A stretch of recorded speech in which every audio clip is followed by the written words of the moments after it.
choisi, afin que vous alliez, que vous portiez du fruit et que votre fruit demeure, dit le Seigneur. Alléluia, Alléluia, Alléluia.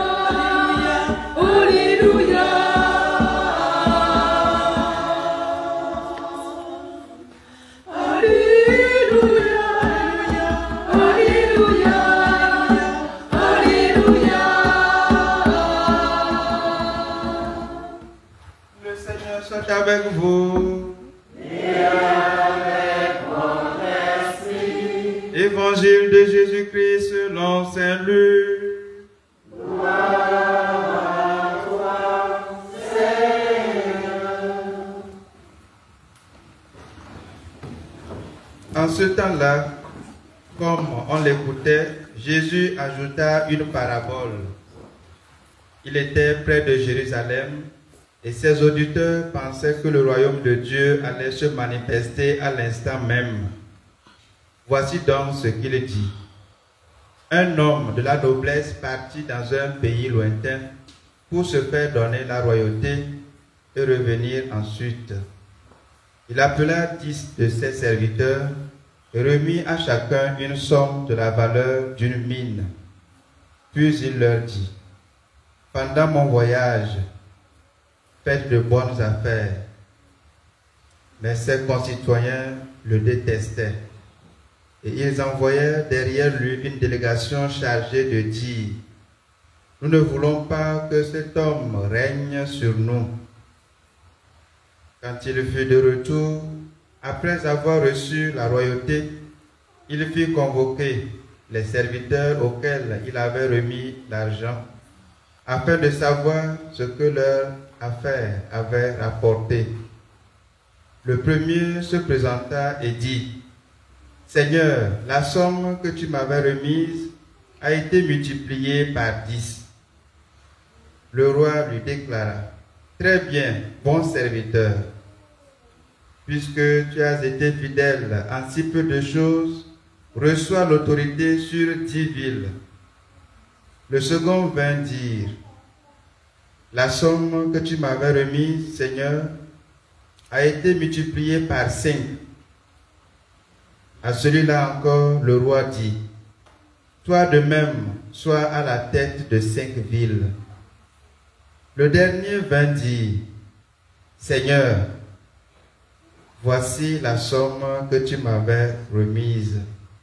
Je l'ai gardée enveloppée dans un linge. En effet, j'avais peur de toi, car tu es un homme exigeant. Tu retires ce que tu n'as pas mis en dépôt.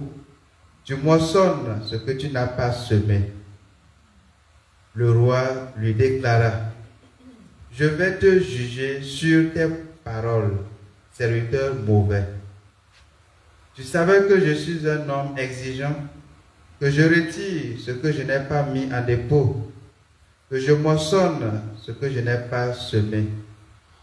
Alors, pourquoi n'as-tu pas mis mon argent à la banque? À mon arrivée, je l'aurais repris avec les intérêts. » Et le roi dit à ceux qui étaient là, « Retirez-lui cette somme et donnez-la à celui qui a 10 fois plus. » On lui dit, « Seigneur, il a 10 fois plus. » Je vous le déclare, on donnera à celui qui a. Mais celui qui n'a rien se verra enlever même ce qu'il a. Quant à mes ennemis, ceux qui n'ont pas voulu que je règne sur eux, amenez-les ici et égorgez-les devant moi. » Après avoir ainsi parlé, Jésus partit en avant pour monter à Jérusalem. Acclamons la parole de Dieu. Louange à toi, Seigneur Jésus.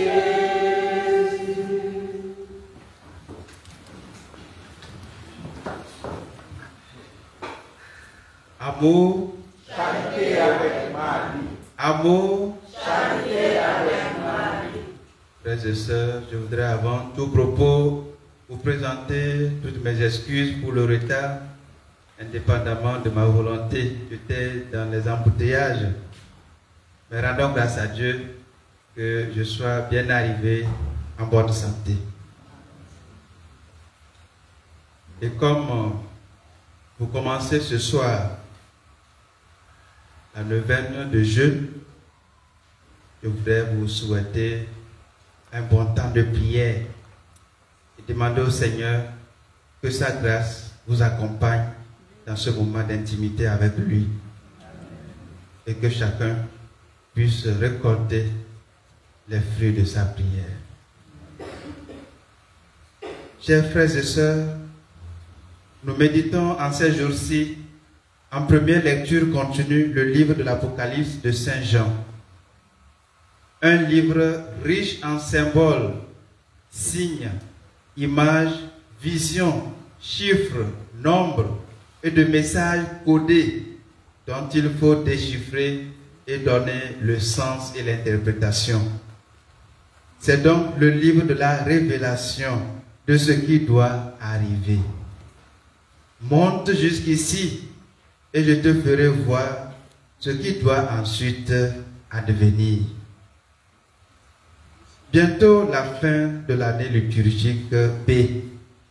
Voilà pourquoi les textes de la parole de Dieu orientent nos regards vers la fin des temps, marquée par le retour glorieux du Christ. C'est pourquoi Saint Jean, dans sa vision, dans la première lecture, nous parle de la gloire de Dieu et la louange qui lui est donnée par l'armée des cieux. Reprenant les images des prophètes de l'Ancien Testament, spécialement Isaïe, Ézéchiel et Daniel, Jean contemple Dieu dans sa majesté royale, assis sur un trône de gloire. Le Seigneur est entouré d'un monde spirituel et de l'Église, symbolisé par la présence des 24 anciens. Avec les 4 vivants, considérés comme les 4 évangélistes, avec leurs symboles. Saint Marc, représenté par le lion, parce qu'il commence son évangile en parlant d'un cri à travers le désert. Vous savez que les animaux féroces, comme le lion, se trouvent dans le désert. Donc on attribue le symbole du lion, Saint Marc. Saint Luc, représenté par le jeune taureau, tout simplement parce qu'il commence son évangile en parlant du sacrifice au temple offert par le prêtre Zacharie. Ils avaient besoin de taureaux pour offrir le sacrifice dans le temple, puisque Zacharie était prêtre de l'ancienne alliance. Ensuite, Saint Matthieu, représenté par l'homme. Quand vous voyez l'évangile de Saint Matthieu commence par les origines humaines de Jésus. Donc on le représente par l'homme. Et enfin Saint Jean, représenté par l'aigle. Quand vous lisez l'évangile de Saint Jean, ça nous parle des réalités célestes, de la vie éternelle. Et l'aigle symbolise l'ascension. Ce texte de l'Apocalypse est écrit pour donner de l'espoir à ces communautés chrétiennes qui étaient persécutées à cause de leur foi ou de leur fidélité à Dieu. Mon frère, ma soeur, quelles que soient les épreuves que tu traverses, garde la foi. Reste attaché au Seigneur, car les épreuves qui vérifient la qualité de notre foi doit produire en nous la persévérance, et la persévérance doit nous amener à une conduite parfaite.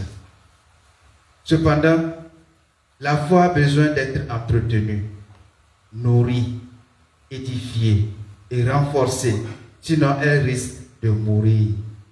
Une foi qui n'agit pas est bel et bien morte, dit Saint Jacques.